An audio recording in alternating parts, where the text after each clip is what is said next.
So let me deal with the forces that shape human behavior. There are a lot of people who are sincere, who really do not know what the factors are that shape our behavior. And so they think that some people are born gifted, some people have the right genes, or some people have criminal genes, or some people have artistic genes. Hanging it on the genes is a real easy way out.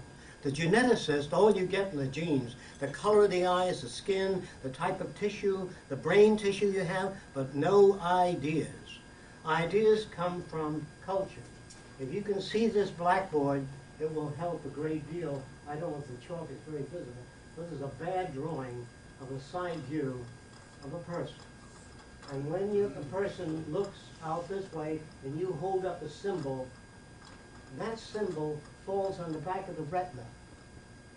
And that symbol falls in the back of the retina as a distribution of light and shade. And that goes into the brain, to the optic nerve, where there are about 7 million cables coming out of this, into neurons. And somebody says, cross. And the word cross is associated with the image cross. Then you touch it. You know the shape of it. That comes into the tactile memory, which links up with that. Some people have a memory linkage on different systems of maybe 4,000 links. Some have 7 links. Many full-grown adults are neurally bankrupt, meaning they don't have enough associative systems to put things together. So they see something happen and they can't account for it, so they invented a word, instinct. They do it instinctively. So instead of saying, I have no idea of how fish can find the Orinoco River thousands of miles away and swim up to that river to the spawning ground without any other fish opening a map, say, here's the way you go, boys, this is the direction. None of that. They know, they do it. So we don't know how that's done, so they invented the word instinct. It doesn't say, haven't the slightest idea of how it goes. That's the honest thing. If you're religious, it says, thou shalt not bear false witness. Say, when a person appears to be artistic at a very young age, you say, I guess they were born that way. Just say, I don't know how that works. It's much easier to say that. Now, when you're familiar with it, people come up to me and say, well, you're an inventor. They use all kinds of labels. And they say, you must be born that way. And you have the type of mind that Edison has. I say, well, what type of mind is that? Well, they don't know. So if you really want to understand how the human brain works, I'm going to try. I don't know that I can communicate how we work. Human beings can only look at something in terms of their background. When somebody says, will you design a house for me? I know what they mean by a house. Something like that. That's a house. Maybe they hang a little thing off here. Something like that. Maybe they put a chimney in there. That's a house. But this isn't a house. Who wants to live in that? What is that, a dome? I wouldn't want to live in that. We all live in a dome. Your brain is in a dome. Whether you like domes or not, they are the strongest shape. How many of you here ever try to crush an egg? How many of you tried to do that? It's extremely difficult. It's the most efficient shape. If you don't like that, I don't like this. You buy a wooden house, I don't care what you pay for it, you can burn to the ground in 20 minutes. And then the environmentalists, who are so concerned about the forest, not cutting down the forest, most of them live in wooden houses. So, if you live in a concrete house, you have no termites, you have no fire insurance, and if you use a light webbing of whether it be carbon fibers through it, even in an earthquake, if it's split in half, it wouldn't cave in. We sit in judgment of something new with our old value systems. The first automobile, I don't know whether many of you are familiar with this, but it looked a lot like this. The first automobile. And they put curtains here. They didn't sell too well. And then a guy put a dummy horse's head on. I don't know how many they used. And they sold better. You can't quite change it that fast. How many of you have ever seen that early automobile with a horse's head on? All right. Now, people can't quite let go. How then is it that the human being can invent things and has a mind like the wheel?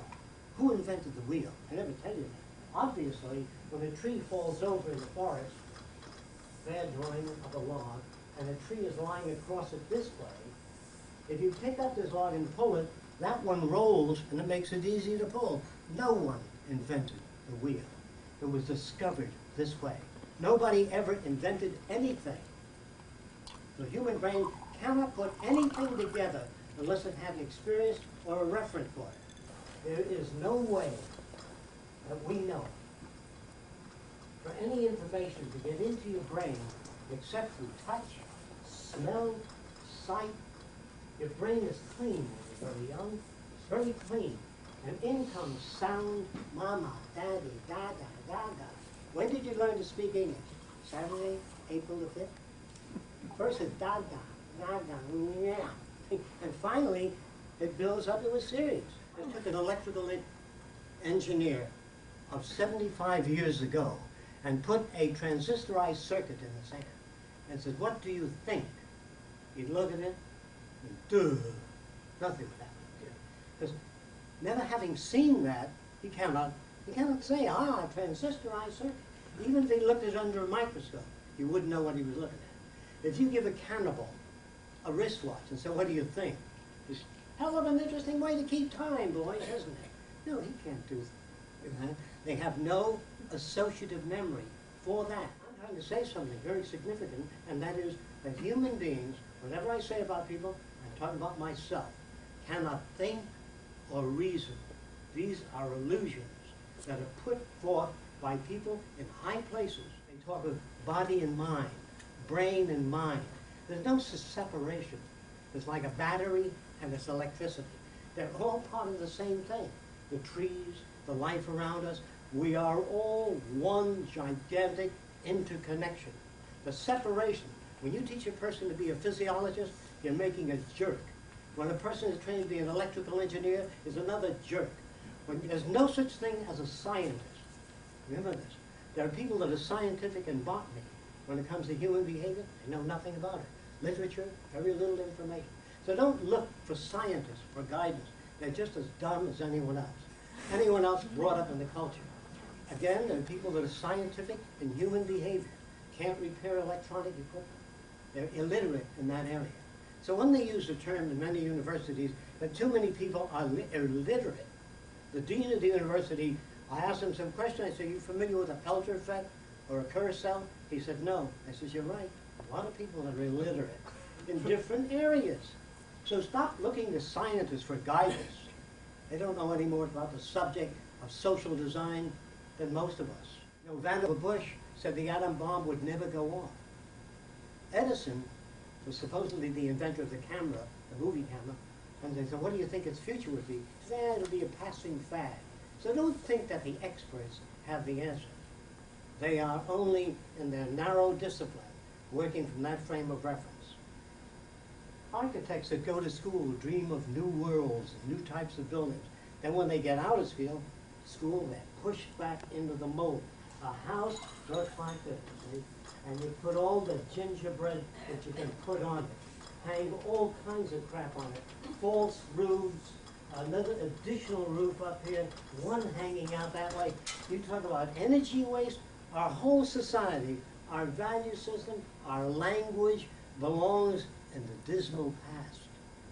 Our language today that we learn, that we are taught in school, makes it almost impossible for us to share ideas. So how do you know what you're ever talking about? What intelligence is the ability to extract significance from a situation. Any situation that you look at. Even it's significant when you say, "I don't know enough about the subject to make a decision."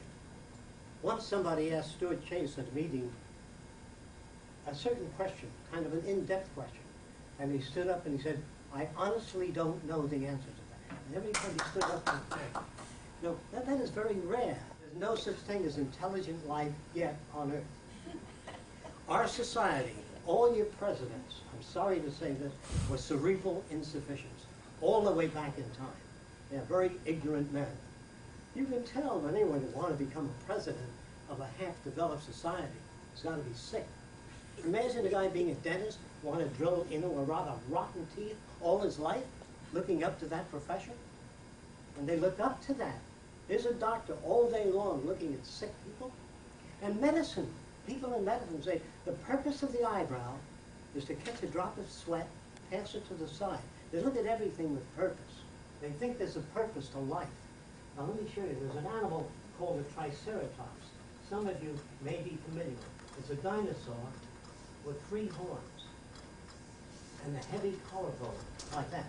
Well, the purpose of this collarbone is to counterweight the head. Oh, the purpose of these horns are to ram other animals. Everybody, that makes sense. So you finally find a rhinoceros with the horn going the wrong way. It goes the other way. Yeah, you don't understand me. This is a rhinoceros head with the horn going the wrong way. What's that for? Are you getting underneath and looking? And then there are animals with horns that go like that. What's that for? There are animals with horns that go back that way. This is the animal. Horns go back that way. What's that for? Some go off to the side. Animals are born with every which way horn. And if you were born with a bony growth on your shoulder and somebody locked you in a closet, you push, shove, and that'll get you out. So use the bony area that way. There's no intelligence in nature. Everybody looks at human being is so wonderfully built. In schools of anatomy, they show you how wonderful the human being is. Well, if the human being were wonderful, they'd have 2 holes that run upward, not a projection forward. Because when you fall, you smash the cartilaginous substance, and you got all trouble breathing all your life. Children, little children would have balls of fat under the arm and on the knee, and if they became more stable and didn't fall as much, the fat would begin to disappear. You know, life is intelligent. Life is a clock. Let me tell you a lot about life. When you look at life from a scientific point of view, it has no purpose and no direction. Otherwise, if you're going to say the purpose of the nails are to scratch an itch or to pick insects off, then you have to say the purpose of a sneeze is to infect other people in the room. Hacking and coughing infects a hell of a lot of people. So hang your purpose into everything, you find out it's ridiculous. We've been brought up, a lot of us, with religion. And the dangers of religion talk about purpose. The purpose of the sun is to light the earth. Now, as you know, most of you know today, that the earth would be about this size alongside the push of the sun. And if God puts this tremendous unit up there to light this wee little thing up here, it's a bad engineer. 93 million miles away. Now, then they say the purpose of the stars is so we can find our way at night. Now, you know the stars are millions and millions of light years away. So they must be up there for some reason. Then the purpose of disease is to wipe out people. You see? So you say, well, what's that got to do with human beings being the most intelligent form of life? Who said that? Human beings. They put themselves on the pedestal. The whole universe, the earth, was built for them, the highest form of life. The inventor of the rack, the torture chamber, the men, mostly men, who destroyed the earth, dumped toxic materials into the oceans, blasted the hell out of other civilizations. Year in and year out, they have a lousy record. It's a sick culture that will not even be retained or remembered or written about in the future. It would make the people of the future sick. Don't look at yourself. Man's the highest form of life. He's the biggest idiot that ever lived. If you look at what he's done to the earth and what he's done to his fellow man, even though they go to church, they blast one another, priests bless tanks, you know, as they say, don't kill your brothers. Don't you remember? Don't you remember what Christ tried to teach? Man is a very limited animal. And we are at the early stages. This is the tail end of the Middle Ages. Now, we've got a brain. And to develop that brain, you've got to go to work. Because the lazy man gets out and says, God, it hasn't rained for 6 months and my plants are drying out. It's easy to dig a ditch and irrigate the area. But no, they turn to the deity. The danger, people say, why do you always talk about religion? Why don't you let it go? Because unfortunately, there's too many statements made and we shall always have the poor amongst us. That's dangerous. We won't have anything. We can work out anything if we put our mind to it, study it, do hard work instead of find simple answers. The reason he behaved that way is because he's criminal type. You know, look at his head, you see? And there's no criminal type. And somebody said to me, in your society, what are you going to do with the criminals? I cannot imagine criminal behavior in the new society. Criminal behavior is when you go into a supermarket today, and don't take my word for anything, buy a box of cornflakes or anything else, and then open the cover and you'll see that it's way down. What do you mean by criminal behavior? Now, criminal behavior is during the war, they made jeeps and army trucks very tall. And a lot of them used to turn over. And why were they so tall? They said, well, to clear muddy roads and the tall grass, but the differential, this part of the car, was always at the same height. And that doesn't help any. The reason they were made that tall is they were made about 2.5 feet above standard loading platform. So when the war ended, you couldn't auction them off. They'd have to order new trucks, new cars. And that's what it's about. That's what it's about. The Vietnam War, the Gulf War, it's about money, about oil, not about better living, improving the lifestyle of people. They won't even remember the president's names of this country. It'll be stricken. And the new history books will show that one man grabbed land from another man, one nation took things from another nation, that all history is loaded with corruption. We came to this country because we were dissatisfied with the countries we lived in before. For whatever reasons, they didn't permit your freedom of religion. And when we got here, there were people living here. And we drove them out to the dry desert regions. And we slaughtered the buffalo that they needed to live with. And then we made hundreds of treaties and broke most of them. And so I said, what are you going to do with the criminals? We are all criminals in this kind of society. All of them. Doctors send you down for additional x-rays that you don't need. They're in a position of differential advantage. So I've got nothing against criminals. They're byproducts of this culture. All I can say, if you want a better world, you'd better work out an operating system to control that. So they say, well, why won't there be crime in the society you propose? Why should it be any better? Because it's not in the hands of man. So if you want to move from a primitive civilization to an advanced civilization, you have to learn a new language. And the new language is based upon physical reference. In other words, if you have a river flowing for many years in this direction, and then you cut it square like that, that river will eat away the land and shape it differently by the forces in the water. To extrapolate the future based upon physical movement is the way to understand it. It takes a long time. It's hard work. That's why ignorance prevails. When somebody gets, how can we make the world a better place? You say, do you have 3 years? How much time do you got? They want an answer like that. You got to get rid of the goddamn foreigners, then the blacks, and then the redheads. You know, whatever it is, that's easy to understand. That's why ignorance prevails. It is easy to understand. Get rid of them. Take the goddamn criminals, put them in jail, throw the key away. That means you give medical care for life, dental care for life, feed them for life. And the real answer is that in the center of our city, we have these 8 little domes. And any child can go in there and say, I'd like to check out a camera, just like the library. And there's a camera. We say, what do you want to do with it? Well, I love animals. Take pictures of animals, bring the camera back, take care of the camera, then you can take a bigger camera with more equipment on it. And we teach them photography. Another kid says, I'd like to play the violin. You have a library. He can check out a violin. Any kind of musical instrument. Microscope, chemistry set, make it available. Make stainless steel bicycles, hundreds of them, so kids can check them out. They won't steal anything. That's why they didn't steal anything in the South Seas. I used to say to the natives when I lived there, how come you give me fish and fruit and berries? It goes all over the place.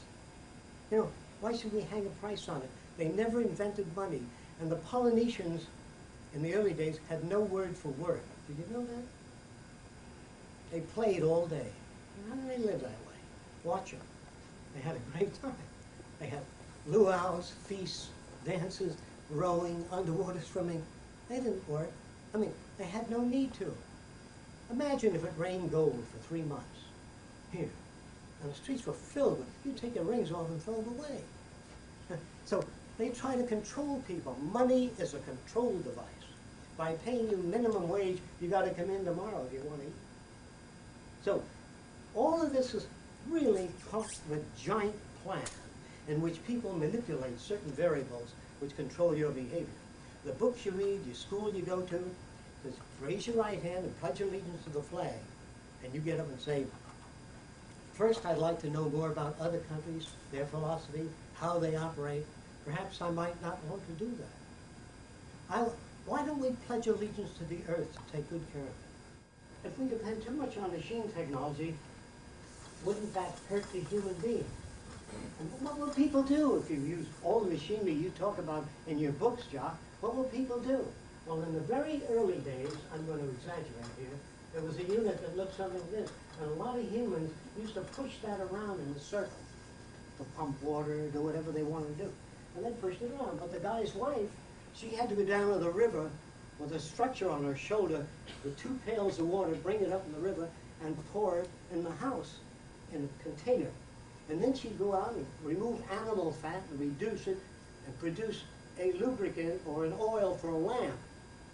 And he said, well, if you could automate that, man, what would people do? Now, if the wife had to go down to the river and didn't bring the water, and she said, what would women do? Well, all she does today is turn the little knob and gets all the water she wants, hot or cold. And she wants light, she doesn't have to skin an animal, take the fat, reduce it, put it in the lamp, light it. She presses the button, she turns a little the other, the light gets brighter or darker. So, what would people do if automation comes in? Imagine art centers, music centers, creative centers, work stinks. It's below human beings. It's boring, monotonous, and robs you of the best years of your life. Think of a young lady, 18 years old, typing the best years of her life for some corporation. When she retires, what has she got up here? Corporate letters. How will you handle aggressor nations? Here's how we handle aggressor nations. There's a universal language that exists today that's understood and accepted by all nations. That's the blueprint. I go to Japan, I open a blueprint on electronics. They know what you're talking about. You open a blueprint on agriculture. They know what you're talking about. You open a blueprint on architecture. They know what you're talking about. You can communicate. In agronomy, you talk about God or religion or politics, you're dead. So the universal language is technology. It's accepted now all over the world. The beginning of the scientific age will occur when all the nations join together and utilize the earth for the benefit of all beings and sharing of all knowledge. It would be only constructive direction and information, and all information would be designed to enhance the lives of everyone. That's the purpose of the Venus Project. It has no 7 laws of wisdom. It says that everything we've learned up to now is the best we know up to now. As you can improve things, as you go to hospitals, wherever you go, improve it, keep changing. And your language will change, you become more precise. Children won't fight, you'll see no debates. Debates are dangerous. Because if you got up in a Lutheran church and debated, and you were a Catholic in a Lutheran audience, the Lutheran would win. So if you come up with new ideas, you should be given 9 hours against his 1 hour, because you're dealing with a new idea. See? So in the future, instead of debate, you have dialogue, where you sit down and discuss things. Not argue, not call people names, you discuss things. And you share ideas to whatever extent you can. But you don't use such terms like, I don't think that'll work. You say, the reason it won't work is because this area cannot support that kind of structure. But if you use a language of, you'll never see that. How many of you thought you'd see man on the moon in your lifetime? Would you raise your hand? Very few people. Okay? So, if you ask the majority of people, what kind of government do you want? What do you think you're going to get? Well, they know. Democracy is ridiculous. There's no such thing. There's no free enterprise system. It's not free. Before you open a liquor store, you got to hand the government a lot of money. You have a soda. Okay? And so there's nothing free. Communism was never communistic. The free enterprise system is not free, nor is it enterprising. They stifle things. To talk about the Venus Project comprehensively would really be a waste of time until you know the philosophy underlying it, that we look at people as having been brought up to a certain value system. They can be brought up with a more appropriate set of values. There's no such thing, when I say as right and wrong, there is more appropriate behavior, and then as time goes on, there's much more appropriate behavior. So we're changing organisms, and we learn to do things better, and we evolve. Or if you write the 7 laws of wisdom, you're fixing things, see? So I'm talking about a whole new way of doing things. There's some people out there that are trying to make life better for the older folks. There's some people who want to do black studies, Polish studies, Greek studies, women's rights. There's a major problem with this redesign of our culture so that everyone grows and benefits. There's no elitist class, no technical class that tells you what to do or how to do it. They give you the best tools they have and say, take it from there, son. Basically, that's what the Venus Project is about. Now, I'm sure I didn't mean to hurt any of you, and so tear it to pieces now. Come at it. If there's anything you don't quite understand, I will try to answer the question. Your opinion on the welfare state? The welfare state? The welfare state, you know. Well, that's part of our social evolution. All countries have a welfare. No, industry is in the welfare department too. When the government wants a new airplane, they foot the bill. They pay industry to do it. Right. They use your money to do it. And also, if you don't remember this, during World War II, you went to a movie that says, buy war bonds and bring Johnny home faster. Do you know who paid for that ad? To get yourself to buy war bonds? You paid to convince yourself to buy war bonds. That's what those ads are. No, so everything you've got in this country is so, I don't even know where to start. It just isn't even worth talking about. The world I'm talking about is a different kind of world where we share ideas and we honestly disagree with one another and we don't fight over it. We say, let's test this and say, oh, well, it works. If it works, we use it. Somebody said, what if somebody wants to build a sweat forward wing, the other guy wants to build a sweat backward? Why do you have to decide between you? Why not build 5 different types? See how they work. So, well, who's going to make the decision? You don't need that. You only do that in this kind of system, where you dig up nickels and dimes for heart disease, cystic fibrosis, whereas here, we give the medical center whatever they need, because there's enough glass out there, obsidian, to make 7,000 microscopes for every human alive. You look at World War II, I pointed out before, there's 5,500 ships on the bottom of the sea, 800,000 aircraft. Isn't it easier to go to any country and say, how can we help you? What are you building warships for? It's a very sick society. It doesn't, you say, well, the men of the War Department are intelligent men in that restricted area of destructive technology use. But in the future, children will be trained as generalists. You couldn't come out of school as a medical doctor or a mechanical engineer. You have to study sociology, the origin of behavior, how we get to be as we are, what makes kids have incentive or not have incentive. You study all that. So when someone says, you're an electrical engineer, we need a rocket that will have that, and we need an electrical system that will cause the rocket, the projectiles, to go to different cities all on one rocket. Oh, he says, that's fascinating. I'd love to work on that. No, he's not a human being anymore. But what about human beings? There are very few human beings. People that take a bayonet, slip it in the jabs, cut them open. You say, all the young boys that died in the war, really, what's a human being? The human being is one that's brought up as a generalist and say, I want to hear the Japanese side of the story. I want to hear all sides of the story. So in a democracy, the president will come on the air for 1 hour, an hour and a half, and criticize some country. When he's through, we have a representative of that country come on the air for an hour and a half. Say, let me tell you where he's wrong. And let me point out how we see it. Then you have a guy come on from Sweden who says they're both wrong. Let me tell you how we see it. See? That's a democracy. But you've got one point of view going all the time in one country. You don't need an iron curtain or a wall. It exists in the upbringing of your children. We are brought up not to be sane.